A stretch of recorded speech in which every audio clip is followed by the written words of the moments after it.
પિયાવા ગામના બોર્ડ પાસે અકસ્માતની ઘટના બની, જ્યાં પિકઅપ વાહન અને બાઇક વચ્ચે અકસ્માત સર્જાયો હતો।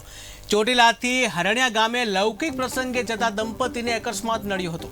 અકસ્માતમાં બાઇક ચાલકનું ઘટના સ્થળે મોત થયું હતું। અકસ્માતમાં બાઇક ચાલકનું ઘટના સ્થળે મોત થતાં જે પરિવારમાં શોકનો માહોલ જોવા મળ્યો હતો। તો ચોટીલામાં રહેતા રત્નાભાઈ ભીખાભાઈ તેમજ પત્ની રાધીબેન હરણિયા ગામે લૌકિક માટે જતા હતા, જ્યારે રત્નાભાઈનું ઘટના સ્થળે જ મોત નીપજ્યું હતું। બંને દંપતીને ચોટીલા હોસ્પિટલ લઈ જવાયા હતા। ઇજાગ્રસ્ત બનેલ દંપતીમાં રાધીબેનને વધુ સારવાર અર્થે રાજકોટ ખસેડવામાં આવ્યા હતા। આ બનાવની ચોટીલા પોલીસને જાણ થતાં પોલીસે આગળની કાર્યવાહી હાથ ધરી છે।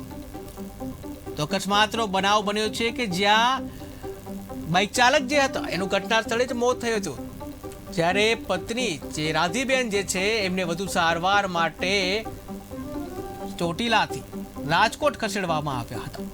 તો લૌકિક ક્રિયા માટે આ દંપતી જતું હતું અને એમને અકસ્માત નડ્યો હતો, જેમાં દંપતીમાં પતિ જે છે એમનું કરુણ મોત નીપજ્યું હતું ઘટના સ્થળે, જ્યારે પત્ની છે એમને વધુ સારવાર અર્થે રાજકોટ હોસ્પિટલ ખસેડવામાં આવ્યું હતું।